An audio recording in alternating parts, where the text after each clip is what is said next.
Hello, welcome to Digital Learning. I'm Connie Kolosey, Director of Media, Text, and Digital Learning. And in our show today, we are going to learn some interesting things about our SMART project. And I have with me today Kelly Dorsey, and Kelly is one of our technology integration coordinators. Hey Kelly, welcome. Hi, thank you. So, what does a technology integration coordinator do?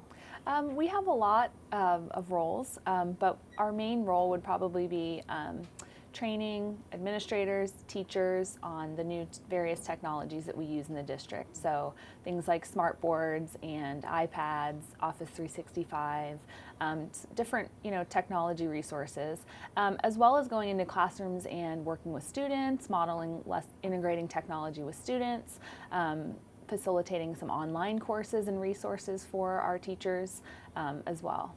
So through the referendum, one of the main projects in our department has been the Smart Board project, and that's been going on now for a number of years. Yes. And as time has gone, we've had a number of iterations of the technology, and one of the most recent things that has come up, replacing those big giant rovers that have the projector and take up a lot of space with a smaller, leaner, flat panel model. And schools have been getting those, especially for portable classrooms and places where we don't want to actually install a smart board on the wall.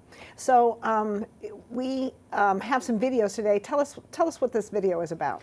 So the first video that we're going to watch shows what the new Smart Interactive Flat Panel looks like and some of the buttons and how to kind of navigate getting the flat panel on and working. And the second video is going to be a feature called Smart Ink, which is available on the smart hardware products, but we're going to kind of look a little bit in depth at that using the new Smart Interactive Flat Panel. All right, so let's take a look at the Smart Interactive Flat Panel. Okay. Welcome to Digital Learning and your Smart 6000 Series Interactive Flat Panel.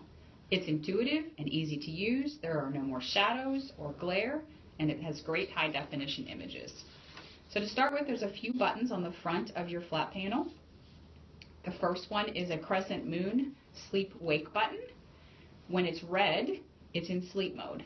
So you'll press it one time and it turns white and your flat panel is ready to go. Later when you want to turn it off, you'll press it twice and it'll go back to sleep. But we're going to leave it on for right now. Next, to hook your computer to the flat panel, first you plug in the HDMI cord that looks like this, and it allows your computer to be displayed and it allows for sound. The next step is to make sure you plug in your USB cord. This controls the touch. Once your computer is hooked to the flat panel, press the input button, which is the next button over, and it looks like an arrow with a box, and select HDMI 1.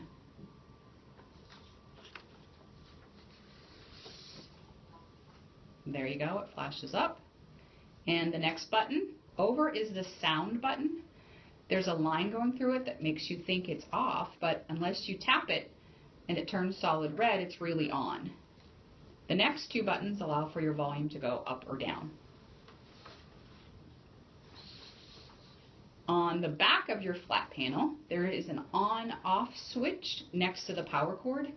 You'll only need to use this when you're leaving for long periods of time for summer or winter breaks, but make sure to manually turn that off using the power button before unplugging your flat panel. And those are the tips and tricks of your Smart 6000 series. So another new feature is Smart Ink, and we have another video kind of giving us an introduction. And this feature might apply to not just the flat screen, but other Absolutely. Smart Ink is one of my favorite features because what Smart Ink allows you to do is it allows you to write on anything, even when you don't have the Smart Notebook software open. So if you have a website open or a PDF that you have or a Word document pulled up on your computer, you can write and highlight and do actually a variety of things outside of the Smart Notebook software. So it's very useful. Teachers really like the Smart Ink. You can use it on if you have any smart hardware product, so a smart interactive flat panel, a smart board, a smart projector, you will have access to the smart ink. So, All right, let's take a look. Welcome to digital learning. One of the nice features with a smart hardware product like your interactive flat panel is something called Smart Ink. Smart Ink allows you to write outside of the Smart Notebook software. You may have noticed some small circular icons that are popped up on your screen. Those are your Smart Ink tools. If the icons don't automatically pop up, there's a setting to change that. You go into your Smart Settings,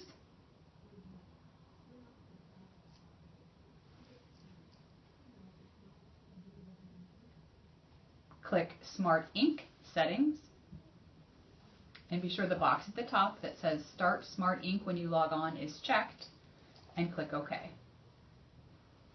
Now your icon should be there. If you are on desktop mode and start writing, it will create a Smart Note automatically.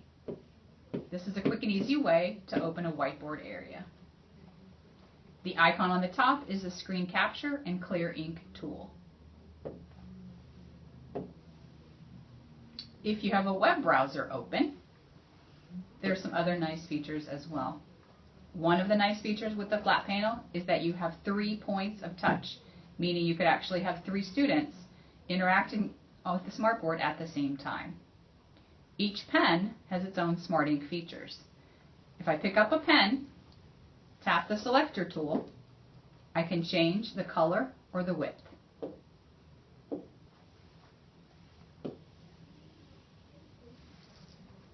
I can also choose a different pen, such as a highlighter.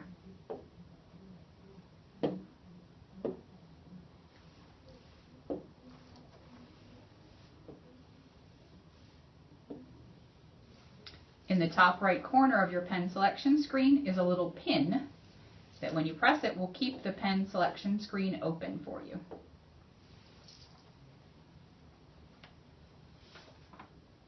You can use the eraser on the opposite side of the pen to erase some areas,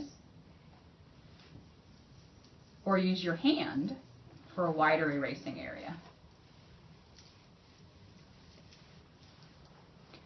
Going back to the pen toolbar, if there is a color you want to use frequently, you can click the star icon, choose the pen that you like, and save it as a favorite.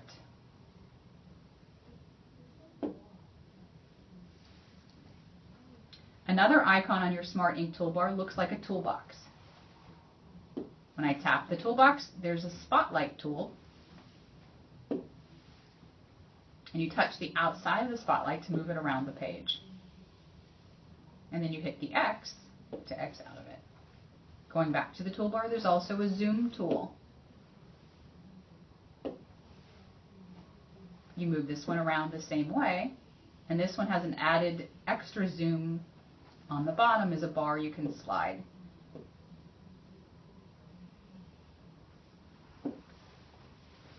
The next one is a screen shade. You can tap the screen shade to change the color of it.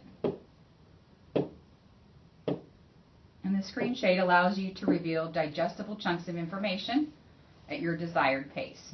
You can reveal top to bottom, left to right, right to left.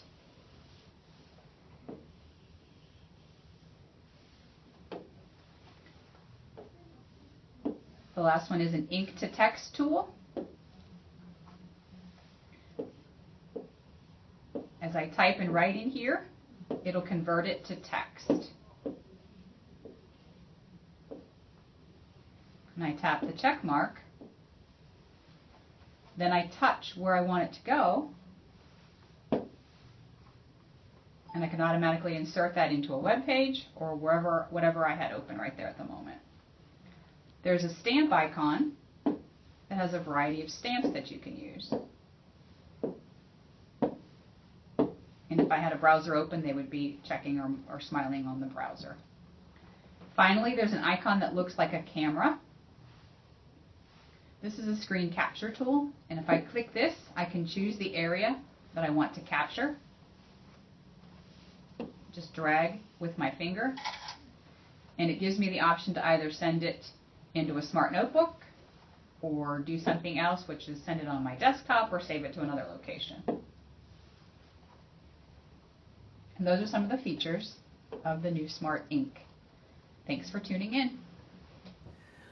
Okay, so some classrooms are going to have the new flat panels. Those are primarily going to be elementary teachers and portables. A lot of schools now have an Epson interactive projector, where the projector is actually projecting onto their regular whiteboard that they have in their room. They don't actually have a smart board installed.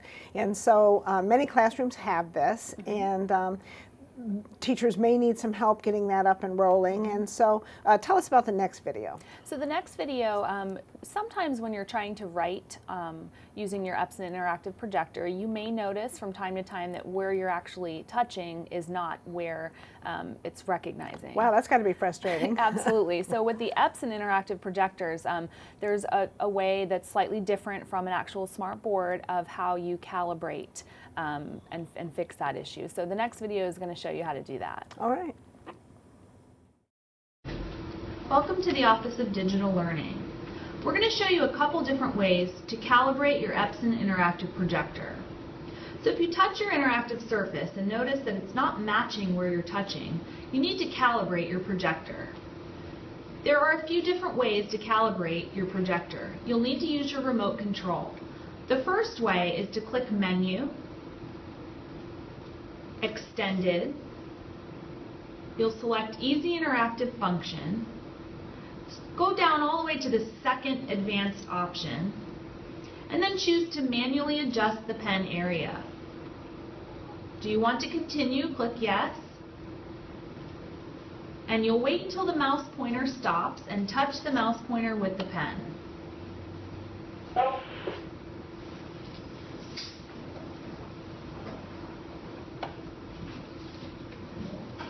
And that's kind of the quickest way, and usually that works. But if you're still noticing that where you're touching is not quite lined up, there's another couple other ways to do it. So you'll go back into Menu, Extended, Easy Interactive Function, and this time you'll choose Auto Calibration. Do you want to continue? You'll select Yes.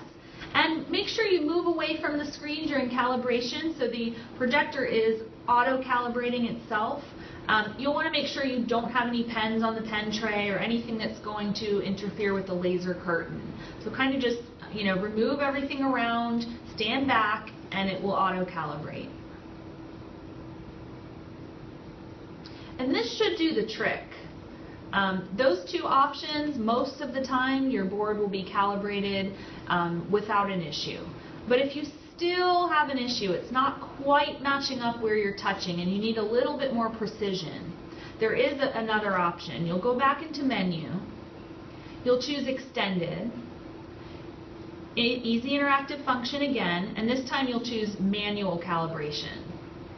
You're going to say Yes, and this time it's going to ask you to tap multiple points of touch.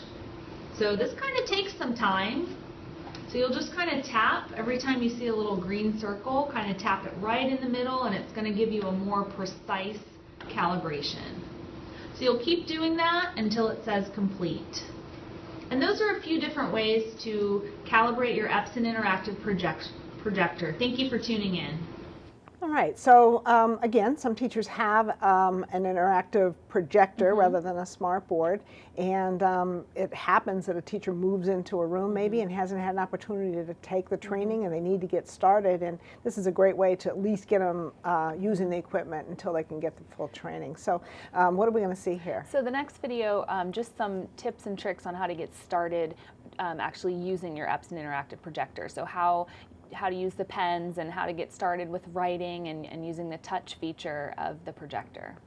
All right, let's take a look. Okay. Welcome to the Office of Digital Learning. We're going to share a few things to know about your Epson interactive projector. You'll have multiple points of touch, and you can touch the surface with either your finger or a pen. The projector comes with 2 pens that contain rechargeable batteries and a battery wall charger. Epson interactive projectors come with a set of Epson tools.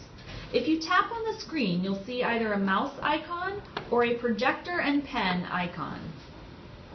To be able to navigate your screen, you'll want to be in mouse mode. Now you can do things like open up a document or a web page and navigate within that page.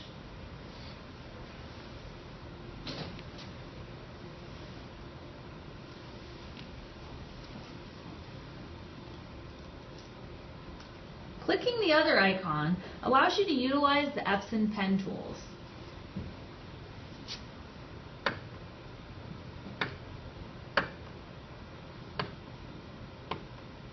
From here, you can select a pen as well as choices of line thickness. You have common colors, black, red, and blue. You can select additional colors by tapping the drop-down arrow at the top and choosing a color and width.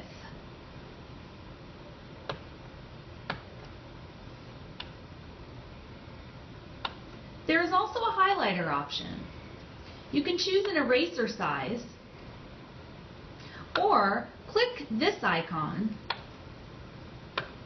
and delete all annotations on the page. Notice at the very top of your toolbar, there is a whiteboard icon. This provides a whiteboard option, and there are some nice backgrounds, including lined paper and coordinate grids. There are undo and redo buttons as well. The icon that looks like a pin pins the toolbar to the screen. When you want to get out of pen mode, make sure to remember to select the mouse mode icon. Thanks for tuning in. I hope you learned something new about your Epson interactive projector. This next section, we're going to be looking at the smart software that we have available and the smart exchange for some pre-made lesson planning so we don't have to recreate every wheel. So Kelly, show us. Hi, so the first thing that we're going to look at is something called the Smart Exchange, and it's a repository of already made smartboard lessons and resources that teachers can find and modify or adapt to fit the needs of their students in their classroom. So it's a great starting point. Like you mentioned, we know that we don't always have the time to sit down and create a lesson from scratch, and there's no need to create the wheel when there's already great resources out there. So the website is called the Smart Exchange, and to get to it, you just go to exchange.smarttech.com. So exchange.smarttech.com. And it looks like this, and there's actually two ways that I kind of want to show my two favorite ways to search and find lessons. So the first tab that you're going to see that says search, if I click that, Smart Exchange has a really good filter. So it's very easy to find kind of exactly what you're looking for. So if you notice on the left-hand side here, let's say I was a third grade teacher and I needed to find some smart interactive lessons on, let's say I was teaching science, and I was trying to teach my kids living and non-living. So you can choose the subject, the grade level, and you can even further narrow it down by typing in some keywords of what you're looking for. And then you'll just click go. It's going to pull up a lot of resources for you. So if you just kind of take a look, these are all already made lessons on living versus non-living. You'll see grade 3 and science. So I've got a bunch of stuff here, and it even goes, there's even multiple pages. So as I'm kind of glancing through here, what I would do as a teacher is I would just kind of look, and there's an option to preview something, to kind of take a look at it first and then decide whether or not that's something you want to use. So if I click preview, I can tell that this is page 1 out of 3, so this living versus non-living lesson is 3 pages. It looks like this is some sort of classifying, kind of just maybe an activity, maybe after I've kind of introduced the kids to living and non-living. I can scroll over and kind of see what else is in that lesson. If I decide that this is something I'd like to use, or at least maybe even if it's just one page, I say, you know what, I just want to use this one page. But if it's something I can use, I have 2 choices now. I can choose to open it in Smart Notebook Express or download it to my computer. If I just wanted to quickly, I taught something and I want to do an interactive activity and I want to kind of use it as is. I don't really need to make any changes. I just want to do something quick with my students. I can open it in Smart Notebook Express. And if I click that, what that does is it's not going to download it on my computer. It's just going to open it for me to use right then and there. So it's kind of a quick way to pull some things. So let's give it a second to load here. And you'll see it has pulled the lesson up and I can start using it with my students right then and there. So it looks like this is and then when I exit out, it'll just be gone and it won't be saved and that's it. The other option, if you actually wanted to download it to your computer and be able to modify it and make changes, delete pages, add your own pages, kind of, adapt it to meet your specific needs. It's a big lesson that you want to use. That would be a reason to download it on your computer. So the other option would be to click download. And you can open with Smart Notebook. And what it's going to do is it's going to open it up on my actual computer. And now I can get in and I can change that lesson to meet my needs, save it, and now it belongs to me. So when I X out of the Smart Exchange, I'll still have it on my computer to use whenever I'd like and to make changes. So that would be, so you have it's nice that you have those two options to either open it up, use it right away, or download it, make changes, save it, and kind of keep it in maybe a folder on your computer of your lessons. So here it is now opened up on my computer in Smart Notebook. I can go in, let's say I didn't like this, and I can make changes and do what I'd like with it, and then save it and use it later on. So those are kind of the differences. The other thing I wanted to show is you'll notice this tab, it's called Standards Aligned. And this is a really nice way of searching for lessons as well, based on standards. So if I click Standards Aligned, I can select the standards. There are Common Core standards as well as Florida Next Generation Sunshine State standards. I can choose the grade level. I'm just going to stick with 3rd grade here. But notice that it has all the way from kindergarten to 12th grade. It's by standard. Let's say I'm sticking with science, I click view. It will actually pull up all the 3rd grade science standards. For the state of Florida? Mm-hmm. Wow. Yeah. And so let's say I was teaching my students and I wanted to kind of do some more work with this specific standard.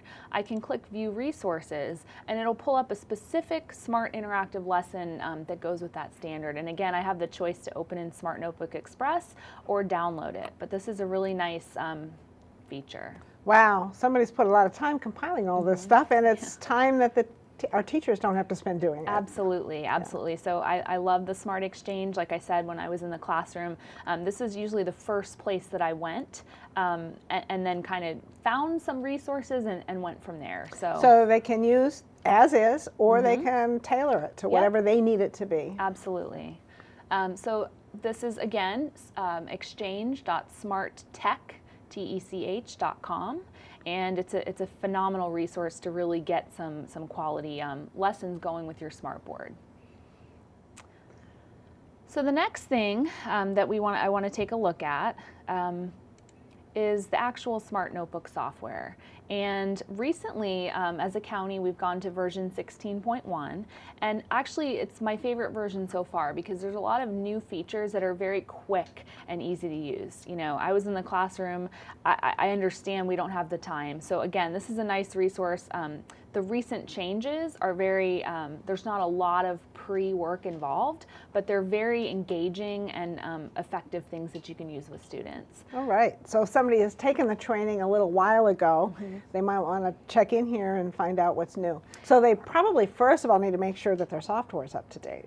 Absolutely. So if you're not quite sure what version of Smart Notebook software you have, if you kind of just take a look at the icon on your computer, you'll see it'll either say Smart Notebook 16, 15, maybe 11, and you want to be on 16, specifically 16.1.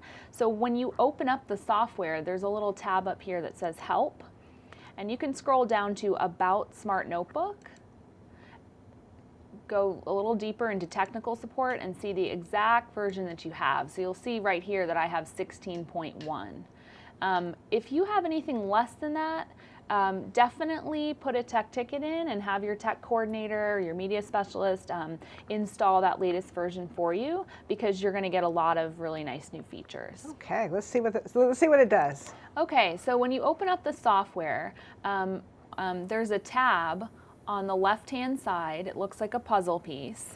And if you click that tab, you're going to see some add-ons that have recently been added to Smart Notebook. So the first one is called an image web search. So if you wanted to add a quick image into Smart, and you didn't want to have to go through the process of finding it online, saving it to your computer, and putting it in there, this is now, you can safely search for images on the web. Straight through here. So they are all tagged with Creative Commons licenses, so you can use them for free. So you can search for pictures. So let's say, again, I'm sticking with the non-living and living theme. So let's say I needed a picture of a frog. I would just search, and it's going to pull up some pictures of frogs through Bing, and I can just simply drag and drop into my lesson. Hey, he's a cute guy. He is cute. I also have the option to find clip art. So if I wanted a clip art frog, I could do that as well. So this is just a quick and easy way to add images to your software. If I go back, there's another feature, YouTube. Teachers love this.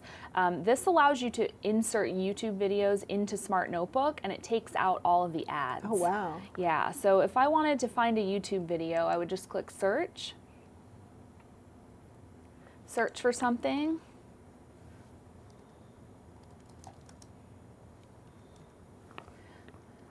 I can just click play and preview the videos from in here, and I can click add video, and what it will do is it'll add that video to Smart Notebook. You can play that video and there's no ads, and it stops at the end and it takes out all of that extra stuff. Beautiful. There's nothing more frustrating than sitting through the tabs. I know. So there are a lot of great new features in the Smart 16 software, and probably the best thing to do is to get in there and play with it and see what is there. Definitely. And we didn't have time for this today, but I do want to point out Smart Lab. This is this is probably my favorite one. You can create activities very quick and easy, very interactive, and there's lots of things in here. Maybe we could do that on another show. Okay. But I've seen teachers even have students get in here and create Smart Lab activities to then kind of give to each other. So if a teacher has an interest in learning more about this, one thing they can do is email you, Kelly Dorsey. Absolutely. Kelly D at pcsb.org, and you or one of your colleagues would be glad to come out and really work with them about what they're absolutely needing. Absolutely. That's what we're here for. So. All right. Well, thank you for sharing your knowledge with us today. Thank you for joining us. We have been talking about our Smart Exchange and Smart Notebook and the various features of our smart equipment, because we want to engage our students in interactive learning and lessons. And join us next time on Digital Learning for more ways to do that.